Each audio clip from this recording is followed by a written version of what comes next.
Hello, everybody. Please come take a seat. It is. Of the conversation. Yeah. Everyone, please come take a seat. Let's come back. We're going to start sharing the solutions.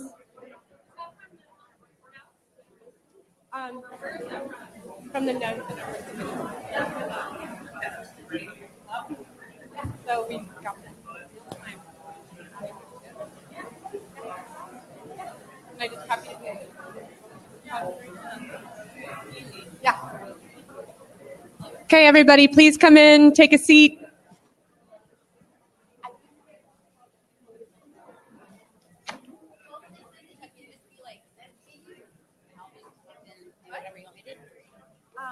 Let's see. Yes. Yes, we do.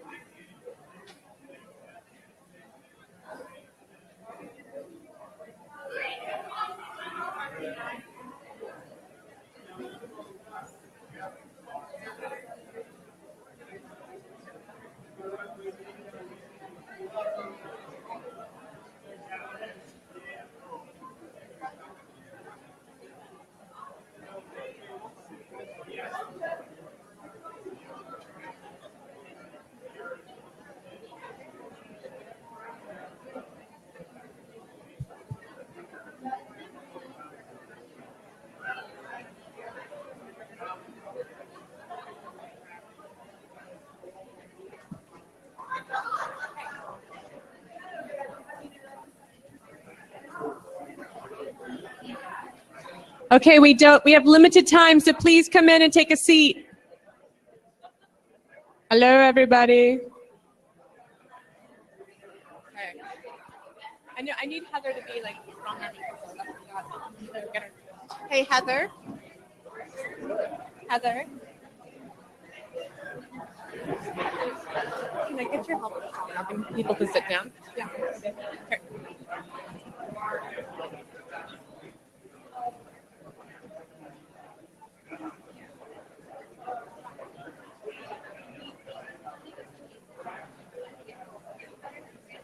Okay, everyone, please take a seat. We've got limited time.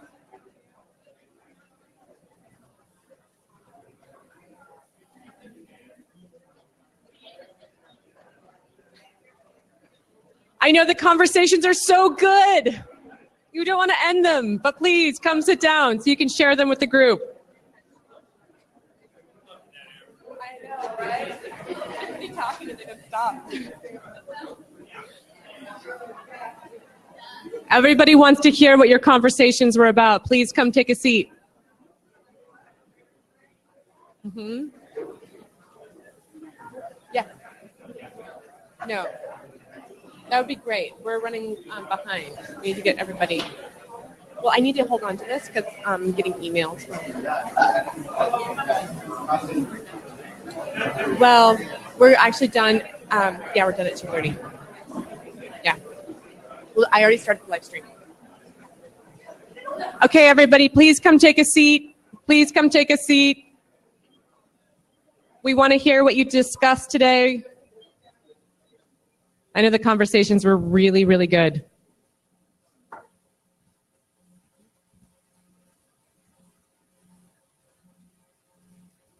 So as you're sitting down, we have up on the screen parts of your conversation visualized. The size of the word relates to how often that word showed up in the notes, which is really exciting because that shows us where the frequency of certain words are. What's really compelling to me is that actually the biggest word is change. The second biggest word is water. And climate is the other big word. But really, like, if we think about that, change is at the core of all of this, right? So we have change. We either design change or change happens. So that's why we engage in these conversations, because if we can be part of designing change, then we aren't the victims of it. We are empowered. We become part of it. We engage with it in a way that works. We engage in a way in which we can be powerful and change. So as everybody's filtering in, we're going to start the conversation around what you discovered and explored in the conversations. I'm going to give a few more minutes for everyone to come join in, because I know the conversations were that good that you didn't want to stop. Believe me, I went and eavesdropped on your conversations, and they were that good. They were really fantastic. So that was really exciting. And for those of you who are just joining us, we put together a word cloud of the notes from your conversations yesterday and today. And the size of the word relates to the frequency in which that word was spoken. So we have, I believe the first group was Forests and Wildfire. And we'd love to hear from Forests and Wildfire. You do. You have to be first. We want to hear your solution. I asked each group to share one or two of the solutions that is most feasible. So here.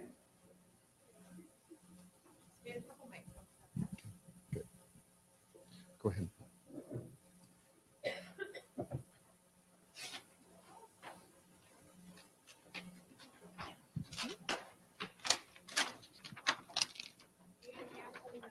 Yeah.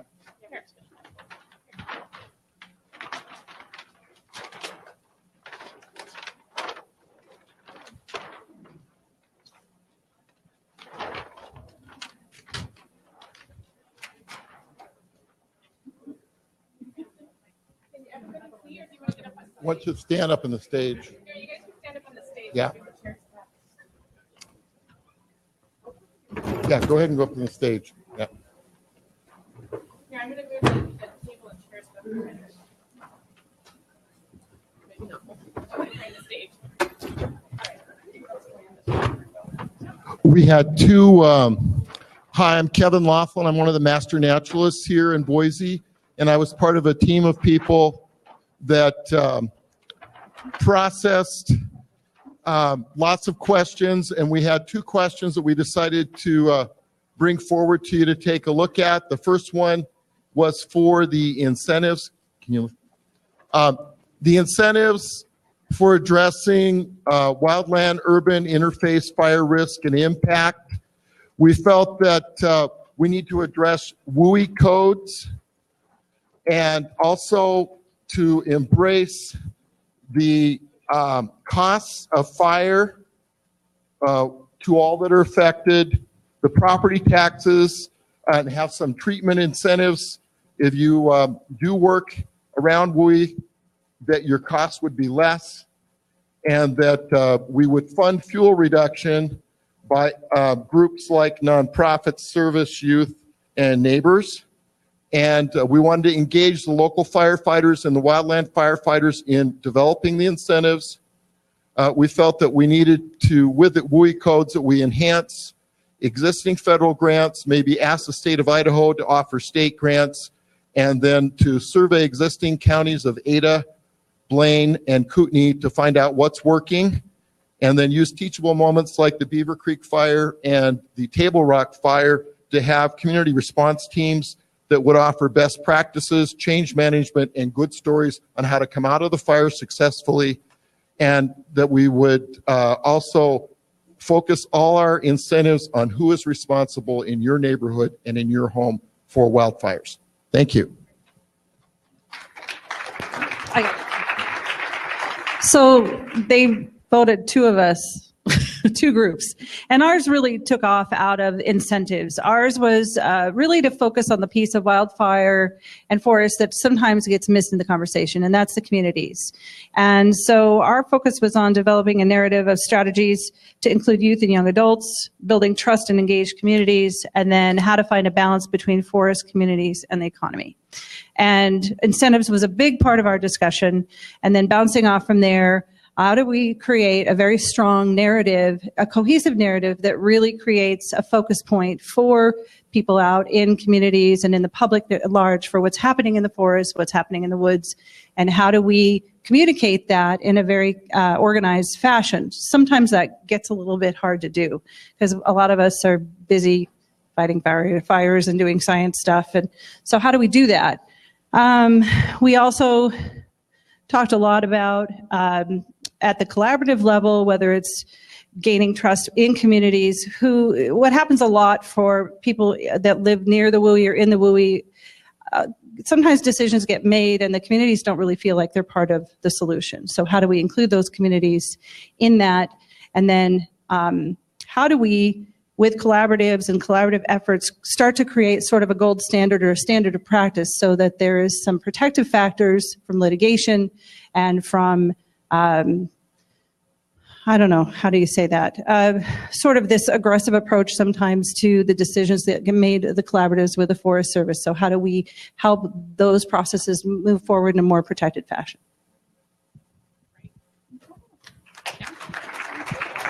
Thank you. Just real quick, we have time for one question. If there's any questions, we don't have to have questions, but if there are any questions. Nope, great. Okay, the second group was health and quality of life.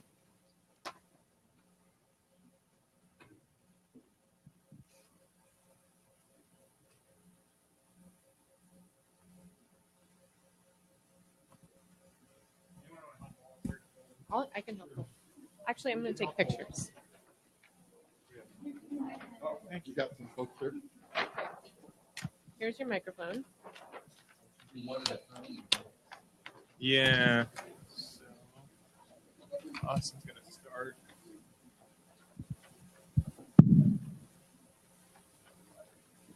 Hello, everyone. So we were the public health group, and we had a couple recurring themes or questions that kept popping up. One of which is, how do we use public health as a tool to reach out to folks who may not typically agree with us? You may be diametrically opposed to what we're trying to accomplish. And our group, just to let you know, this was.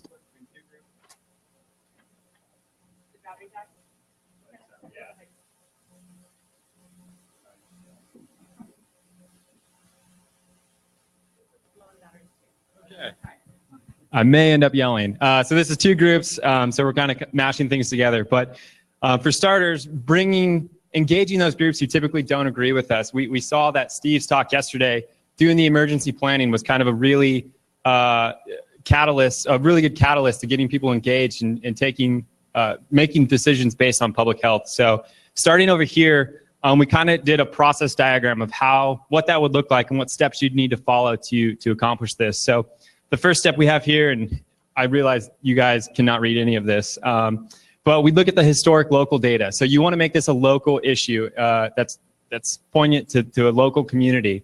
And you also want to make sure there's actually an issue there. So we made up an issue of air quality impacts from wildfires. So we look at statewide data and we try to identify a local community that's been severely impacted by air quality.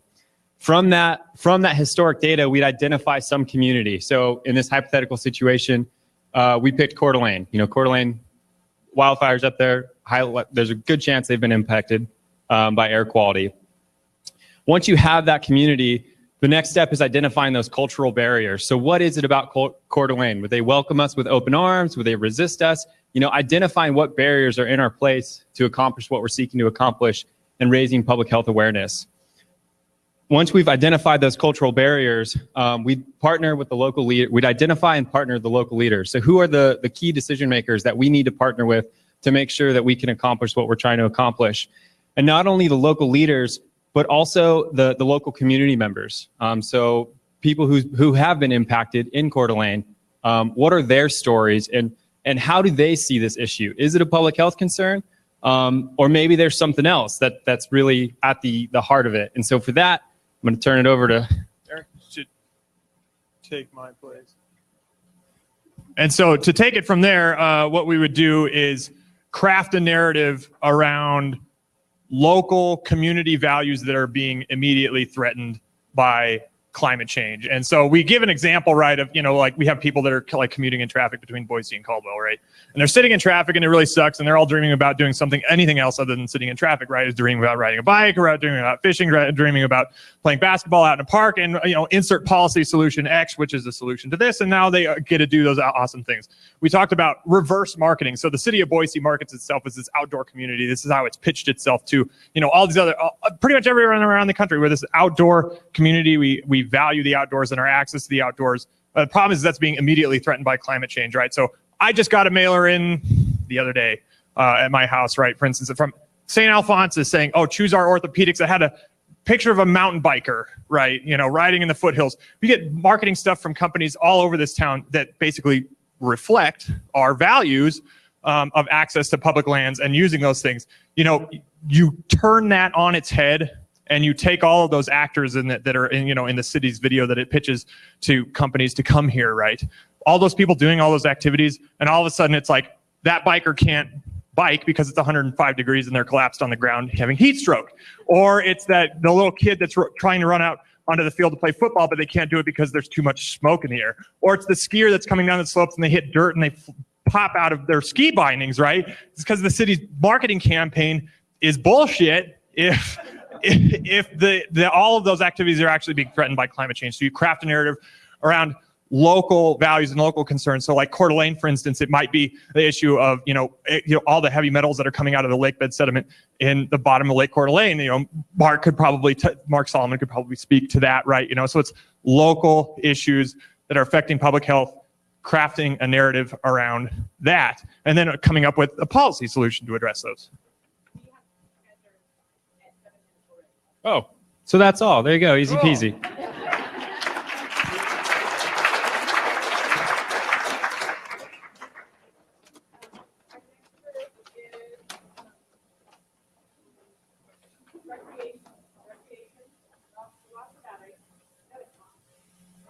Group. Next group is recreation, fish, and wildlife. We didn't bring props. Well, we've had a good enough time here that we thought we should do this in 44 different counties. That we need to have a climate summit for a day in each county. We couple it with a prelude in the public schools in which there's a climate emphasis, and contests in which the winners of whatever that contest, be it in research or posts or whatever, gets to present at the meeting that brings their parents into it.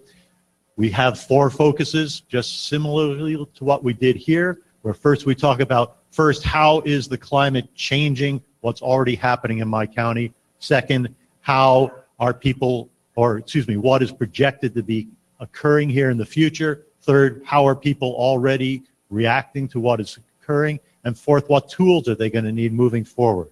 And at the end of that, we have made the continuity loop, we've made the connectivity, and we are starting to engage things at a much broader level than we are after today here. Because this has been a great experience in which we have actually started to have the discussion in Idaho, not across the nation, not across the globe, but in Idaho.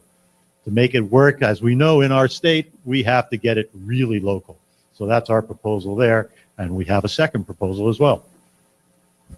Thanks, Mark. My name is Sean Finn, and today I represent Golden Eagle Audubon Society, the local chapter of Audubon.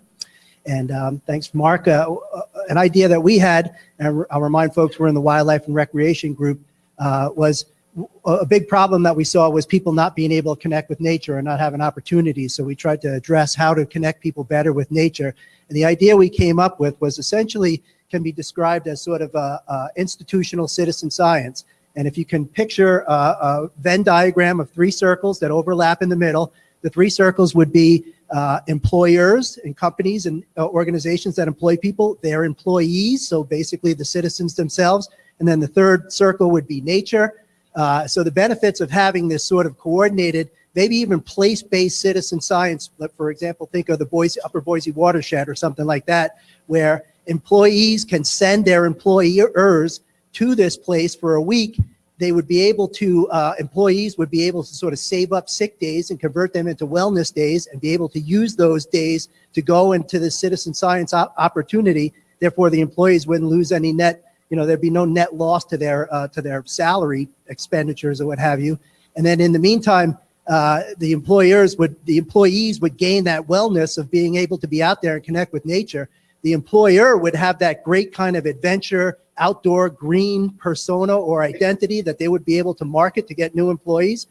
And while their employees are out there getting trained on doing things in nature, they would come back better prepared, with more refreshed, better wellness, so that they would do their jobs better, and they would be trained better so they could serve their employees better. That third circle in the Venn diagram is nature, and that's represented by, or represents our ability to adapt to climate change, where collectively these people that are going out to these field camps or field citizen sciences opportunities would be helping to collect data that would feed agencies that are all partners into this. So we're talking about Idaho Fish and Game, U.S. Forest Service, BLM, et cetera. They would all gain by having that sort of free or somewhat free data collection that they would then transfer into better decisions for climate adaptation that would benefit the employers and the companies and the employees or the citizens of the state of Idaho.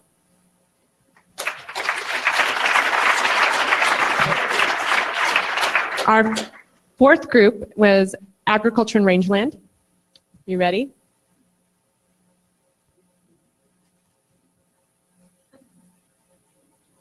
What I love about each one of these solutions is that it feels very real. I'm really noticing how concrete these all feel.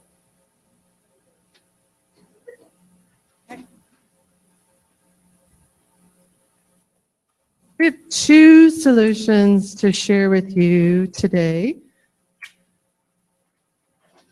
Our group talked a lot about the importance of collaboration and the interconnectedness, not only of the climate change challenges that we're facing, but the organizations, agencies, and people that are dealing with them. So we talked a lot about how to collaborate and engage and work together more effectively. So our first solution is prototyped around how to get community engagement. And then our second one is much more detailed about a specific opportunity in ag and rangeland. Hi, I'm Marie Kellner, and I'm here representing this first one, which sounds markedly similar to the first one presented by the last group, which I think is a sign that maybe we're onto something. We decided that we should have local community conversations across the state in the vein of starting local and thinking global about what's happening. The theme would be similar to our conference here, safeguarding Idaho's economy and lifestyle in a changing climate. We threw that in there. The past, the present, and ensuring the future. We decided that libraries would be a fabulous place to do this all across the state. They are all across the state. They're public places. They're safe, in safe meaning more than just like a physical safe structure that meets certain codes and things. They're a safe place to be there. They're not political, they're nonpartisan, they're for education. They're where communities can come together, and they're everywhere. And so we thought libraries would be a fabulous place to do it. They're also accessible. They're often located in ways that make them particularly accessible to that community. And the goal would be an honest conversation that starts a ripple of much larger conversations and changes or adaptations. We would explore connectivity. That's another goal of each of those events. Exploring connectivity, and by that what we mean is what people have in common, the values that we have in common and the goals that we're trying to achieve, but also acknowledging the connectivity between each of our actions on each other, and that not everyone's goals are the same, but that everything that each person does, or maybe each industry does have certain impacts that are not always awesome, and that in fact they could have really negative impacts on other people. So that's what we meant by honest conversations, acknowledging that connectivity, and also identifying what's already working to give people hope for what we can be doing that maybe you aren't already, as well as opportunities and challenges to be expected moving forward. And then we had like a little supply list of, you'd want to have ground rules and things, again, very similar to what we've had these last couple days. So, and of course, one of the parts of our supply list would be a reading list, especially because we'd be meeting at a library. So. Great, thank you. All right.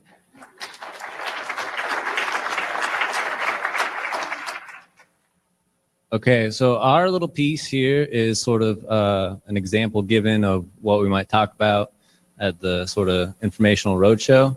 So we came up with two solutions that sort of fit within the vein of safeguarding Idaho's economy. So how do we economize sustainable solutions to adapt to a changing climate? And we said locally produced renewable energy, which reduces carbon inputs and increases the diversity of products to sell. So you're lowering the costs on the farm, and then you have electrons that you can sell to the grid, which might take some political capital from the ranchers and farmers at the PUC and the State House, which I think would be good. And then also looking at locally produced and processed foods that return value to the grower for environmental benefits. And I will let Emily talk about that. So we talked a lot about cover crops in agriculture. I think we've mentioned them a time or two in this conference so far. So how do we bring this to scale specifically in Idaho? So this is my cover crop. You guys can't see it, but it's a cute little drawing. So specifically creating processing facilities that can process cover crops such as garbanzo beans, fava beans, peas, to create the demand so that farmers have it incentivizes them to grow cover crops. And we process them here in Idaho, economic benefit in both of these areas. And then this goes to a branded product, and this demand for product already exists on a national level for plant-based protein products. And this is just an example. And my husband left already, but I was trying to call out Happy Family. They could actually produce a product here in Idaho if we had this lovely processing facility. So that's the idea.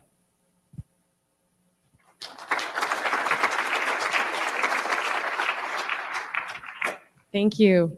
The fifth group is buildings and infrastructure. Thank you. My name is Bryant Keekley again, and I'm going to share. It's almost a crime that we had to narrow this down because there was a lot of amazing ideas that came out of the group.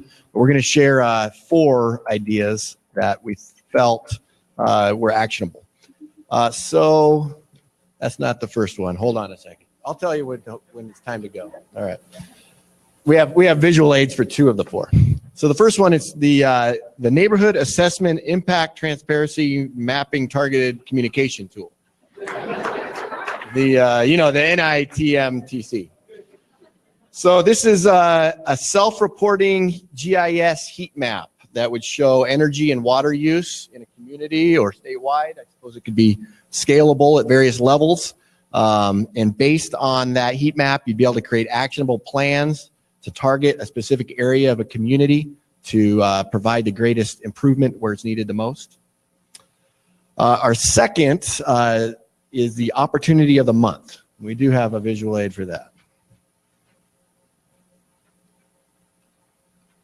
So I'll say this tool was heavily influenced by some students from Boise High that are here somewhere and illustrated. So it's got a great influence. So it's the process of the opportunity of the month begins with a brainstorming energy efficient opportunities in the community. From that, those ideas go to the endorsement committee, which uses the TCO. This is a little bit easier acronym to get used to. The total cost ownership tool. Based on that, the committee determines which opportunity is the opportunity of the month. That gets communicated out to the community and is taught in the schools, which then could develop an opportunity of the year. And then competitions can be created among neighbors to actually implement those opportunities. And then the cycle would begin each month. So then our third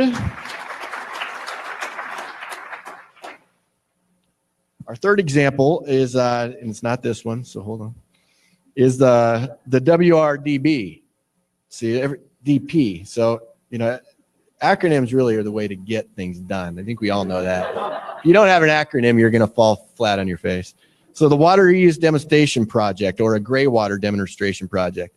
So the idea here is finding a neighborhood to open up, using a neighborhood to open up communication about how laws could be adjusted.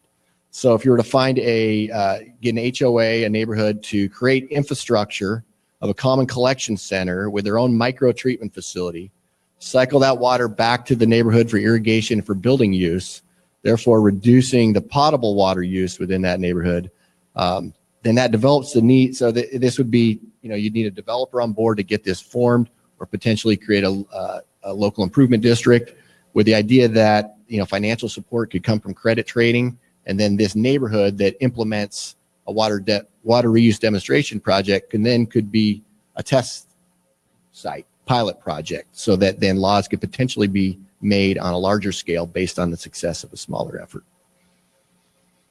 Okay, and our fourth and final example, which we can share, and unfortunately I don't have an acronym for this one. The idea here is incentivizing green thinking and promoting a green economy at the policy level. So the concept here is that on the grassroots side, individuals identify what the issue is. Simultaneously, with looking at the same issue, industry experts and environmental problem experts join forces before they go to the policymakers. Simultaneously, the individuals with their grassroots action are coming to the policymakers, so that the policymakers are getting this in one singular voice from all these different areas, with the idea that that type of formula could potentially enact change in laws. So there you go. That's what we got.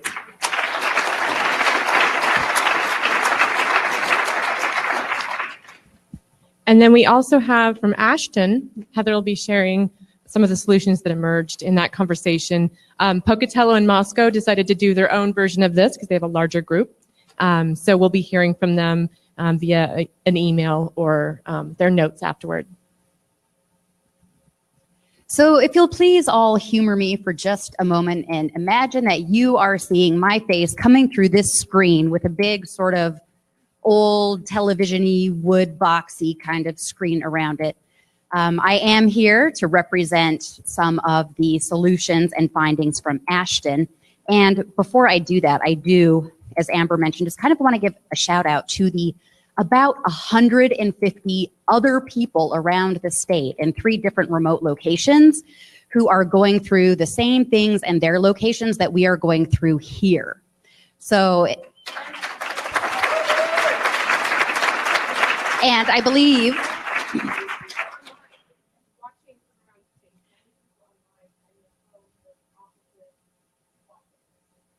so that puts us at about 500 participants from all corners of the state of Idaho. We had about, 500 people talking about a changing climate in Idaho the last 2 days, and talking about it in the way we want them to be talking about it, not pretending that it doesn't exist. So 250 people here in Boise, 90 people online. I think I'm going to rattle off numbers here that might be totally wrong, but I think it's what I remember. 70-ish people in Moscow, 84 people in Moscow, about 50-ish people, 61 in Pocatello. Clearly the numbers have changed since I last heard them, and another 30-ish in Ashton, and 90 people from assorted places online. So this truly was a statewide effort covering all the different corners of Idaho. So, and now it's back to me coming at you from Ashton through my little television electronic ether screen. And I will pull up my little notes from Ashton here. 2 of the questions that they were grappling with. The first, how might we adapt agriculture to a changing climate? And the solution they prototyped was to develop markets and infrastructure for alternative crops. So it sounds very much like the cover crop conversation that we heard about from the group happening here in Boise. So again, nice to see those connections being made, and that tells us there are other people around the state outside of just who's here that we can work with on this issue. Another question, how might we incentivize politicians to plan for the distant future? Anybody want to try to answer that question? I have to hand it to Ashton because I have a solution in one sentence. The solution is to monetize environmental conditions via ecosystem services and portfolio development at the state level. That was a pretty nice summary. Way to go, Ashton. Very impressive.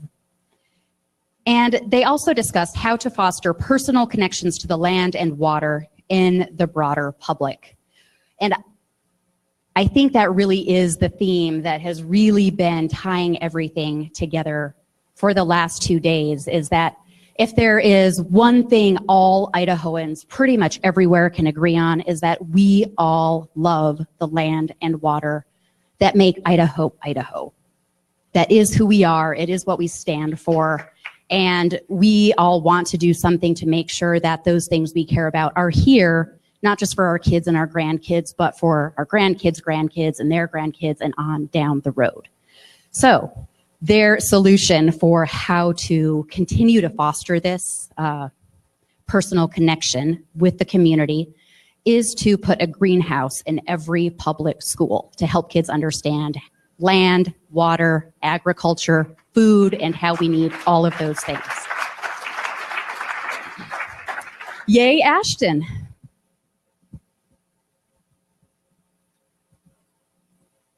Thank you, Heather. And then I would like to welcome David New back up to the stage, and he'll provide us the closing remarks. And I'd also like to bring the entire steering committee, the planning committee up here, because I think there's a big acknowledgement for all the people who made this event possible.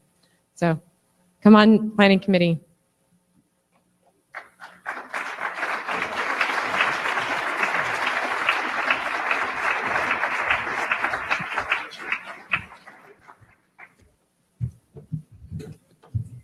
Thank you, Amber. And also, as I say, I want to make sure that nobody's being bashful, particularly in terms of the organizers. And maybe I'll just digress for 1 minute to say that, 14 months ago, when the kind of founding companies and associations and got together to discuss this, potentially putting this summit on, there was a lot of skepticism amongst many of us about whether we could actually pull this off. I think even as early as, or in fact as recently as back in July and August, we were pretty worried. And not just from the standpoint of actually getting you here and in Moscow and Pocatello and Ashton participating today, but we were pretty nervous about just whether we were going to get folks that would want to even sit down and have this discussion and have these sharings. And I think all of us have been very impressed, extremely impressed with the sharing, especially, and the learning that has gone on here the last couple of days. So I guess what I'd first like to say on behalf of the Summit Steering Committee, we would again like to thank all of the sponsors for making possible this last 2 days, as well as hosting us in each of our locations. A big thanks to Idaho State University, Boise State University, and University of Idaho, as well as the folks up in Ashton at the Henry's Fork. And so I guess, first of all, just a round of thanks to those sponsors, especially.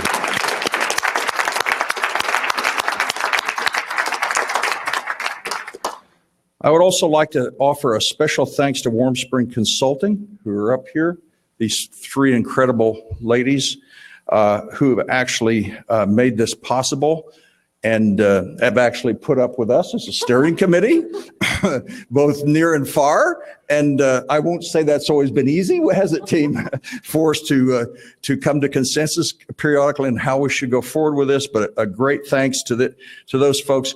And I would ask that we've had facilitators in the breakout sessions and volunteers that have been actually, please stand up. Don't be bashful. Look.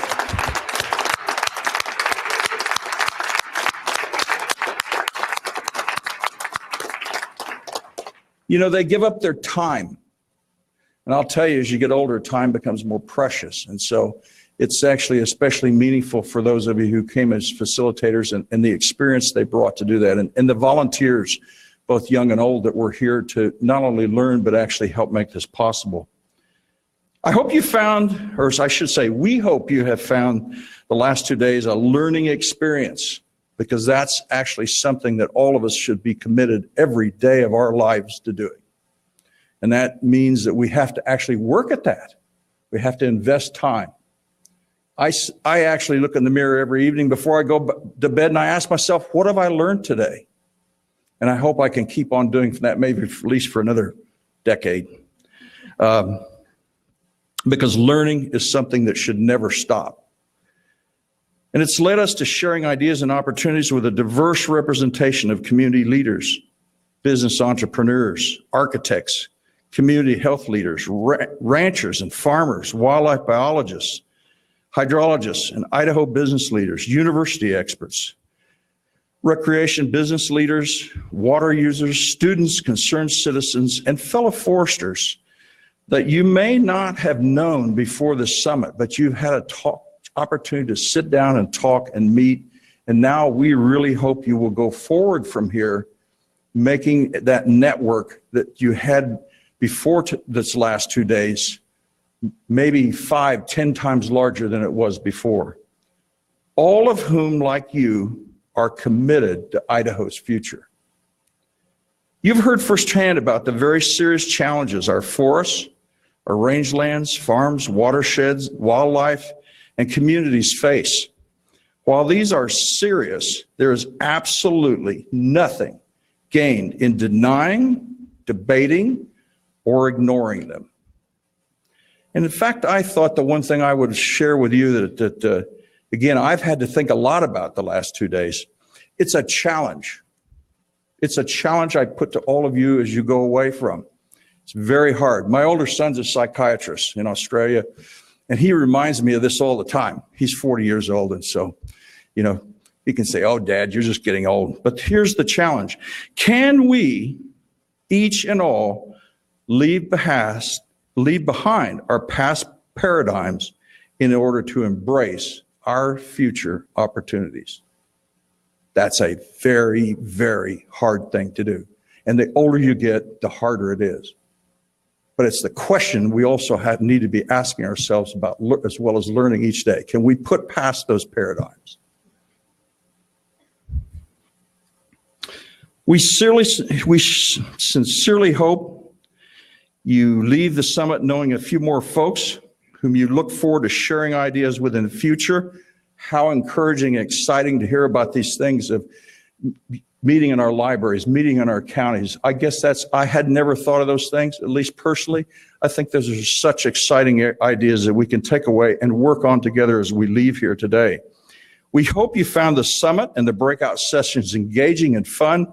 I certainly did.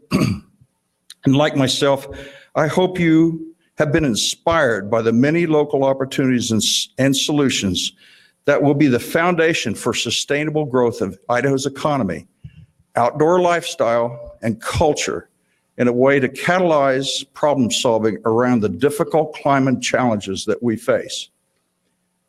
If you have not already, please fill out the summit questionnaire. I think, is that online as well? It's survey online. Let us know how we can continue this experience of sharing ideas. For building our future depends on seizing each day. Carpe diem. Thank you.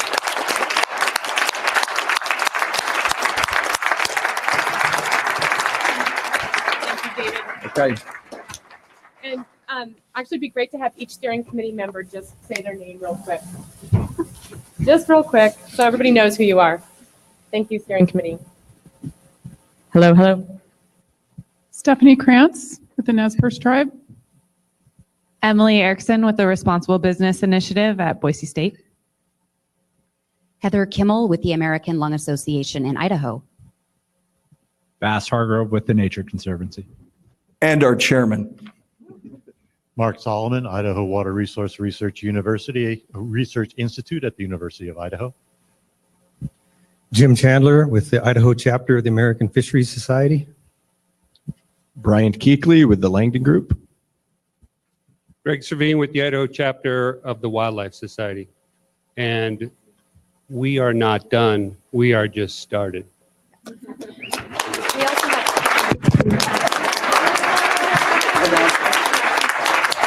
And we have just a couple final announcements before you leave. It's not an announcement. It's just also saying we have Colden Baxter and Linda Engel at Idaho State University and Rob Van Kirk at the Henry's Fork Foundation, who are also on the steering committee. And Stephen Daly Larson, of course, from U of I. And also just want to say thank you, everyone. And we'll post everything online in the next 2 weeks. I'll just follow up. And in February, we'll be posting the post-summit report. And we're going to go get drinks at Payette Brewing. They have food trucks and really good beer. So join us. We'll be over there. Thank you.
Representative Chu, we have your cell phone up front.